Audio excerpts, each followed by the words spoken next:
Hi friends, എല്ലാവർക്കും സുരഭി കിച്ചണിലേക്ക് വീണ്ടും സ്വാഗതം. ഇന്ന് ഞാൻ വന്നിരിക്കുന്നത് നല്ലൊരു ടേസ്റ്റ് ആയിട്ടുള്ള ചിക്കൻ ഫ്രൈ ആയിട്ടാണ്. അപ്പോൾ അതെങ്ങനെ തയ്യാറാക്കാമെന്നൊന്ന് കണ്ടു നോക്കാം. ഈ കാണുന്നതൊക്കെയാണ് നമ്മളുടെ റെസിപ്പിക്ക് വേണ്ടത്. ചിക്കൻ ഫ്രൈ ചെയ്യാൻ ആവശ്യമായ ചിക്കൻ എടുത്ത് വെച്ചിട്ടുണ്ട്. ഇത് ഒരു കോഴിയാണ്. അതിൽ കഴുത്തിൻ്റെ പീസ് ഞാൻ അങ്ങോട്ട് മാറ്റി വെച്ചിരുന്നു. ഇതിൽ ചേർക്കേണ്ട മസാലപ്പൊടികൾ: ഉപ്പ്, മഞ്ഞൾപ്പൊടി, മുളക് പൊടി, പിന്നെ ഇഞ്ചി വെളുത്തുള്ളിയുടെ പേസ്റ്റ്, പിന്നെ ജീരകത്തിൻ്റെ പൊടി, ഗരം മസാല എന്നിവയൊക്കെയാണ്. പിന്നെ ഒരു മുട്ട വേണം, പിന്നെ ലെമൺ ജ്യൂസ് വേണം, പിന്നെ പച്ചമുളക്, കറിവേപ്പില, പിന്നെ നമുക്ക് എണ്ണയും വേണം, അതുപോലെ കോൺഫ്ലവറും വേണം. അപ്പോൾ നമുക്ക് സ്റ്റാർട്ട് ചെയ്യാം. ഫസ്റ്റ് നമുക്ക് ചിക്കൻ മാരിനേറ്റ് ചെയ്യാം. അതിനുവേണ്ടി നമുക്ക് ഉപ്പ് ചേർത്ത് കൊടുക്കാം, പിന്നെ മഞ്ഞൾപ്പൊടി, ഇഞ്ചി വെളുത്തുള്ളിയുടെ പേസ്റ്റ്, മുളക് പൊടി, ഗരം മസാല,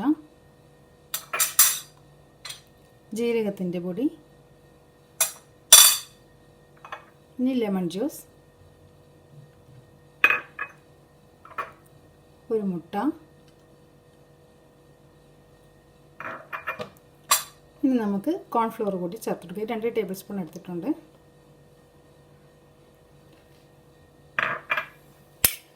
ഇനി ഇവയൊക്കെ നന്നായിട്ടൊന്ന് മിക്സ് ചെയ്യണം. അപ്പോൾ ഞാൻ മിക്സ് ചെയ്തെടുത്തിട്ട് വരാം. ഇവിടെ ഇതാ ചിക്കൻ നന്നായിട്ട് ഞാൻ മിക്സ് ചെയ്ത് വെച്ചിട്ടുണ്ട്. അപ്പോൾ ഇനി ഇത് അരമണിക്കൂറിന് ശേഷം നമുക്കിത് ഫ്രൈ ചെയ്യാനെടുക്കാം. അപ്പോൾ അരമണിക്കൂർ നമുക്കിതൊന്ന് അടച്ചു വെച്ച് അങ്ങോട്ട് വെക്കാം. ഇവിടെ ഇതാ നമ്മുടെ ചിക്കൻ മാരിനേറ്റ് ചെയ്തിട്ട് ഇപ്പോൾ ഒരു അരമണിക്കൂർ കഴിഞ്ഞു. ഇതിനി നമുക്ക് ഫ്രൈ ചെയ്യാൻ ഇങ്ങോട്ട് എടുക്കാം.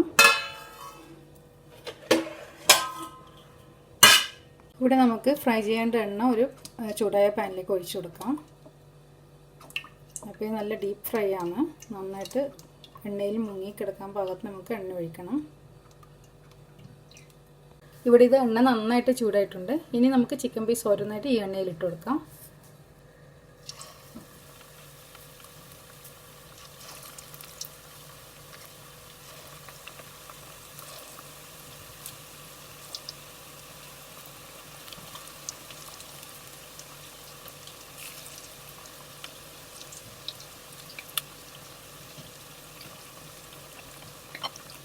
ഇതിനി നന്നായിട്ട് ഫ്രൈ ആയി വരുന്നവരെ നമുക്കൊന്ന് വെയിറ്റ് ചെയ്യാം.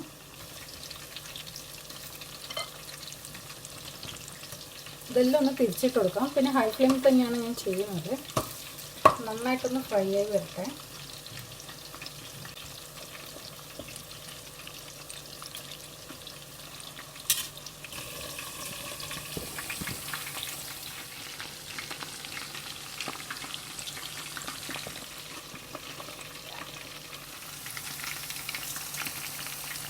ഇപ്പോൾ നമ്മുടെ ചിക്കൻ ഏകദേശം ഫ്രൈ ആയിട്ടുണ്ട്. ഞാൻ ഇതിൽ നിന്ന് കോരുകയാണ്.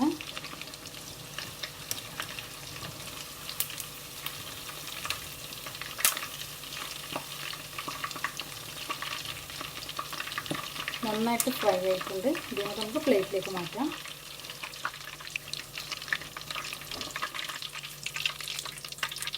ഇനി നമുക്ക് അടുത്ത പീസ് കൂടി ഇട്ട് കൊടുക്കാം.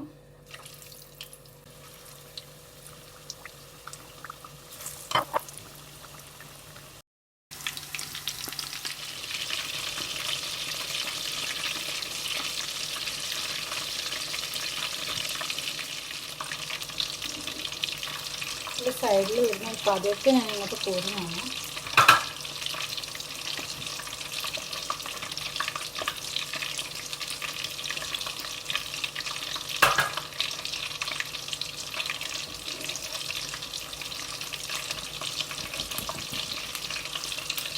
ഇവിടെ ഈ ചിക്കൻ നന്നായിട്ട് ഫ്രൈ ആയിട്ടുണ്ട്.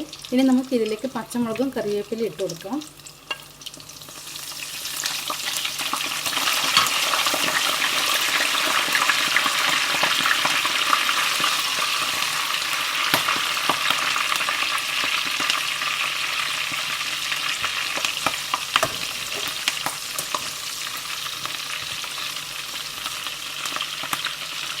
ഇനി നമുക്ക് ഇതെല്ലാം ഒന്ന് എണ്ണയിൽ നിന്ന് കോരാം. അപ്പോൾ നമ്മുടെ ചിക്കൻ ഫ്രൈ ഇവിടെ റെഡി ആയിട്ടുണ്ട്.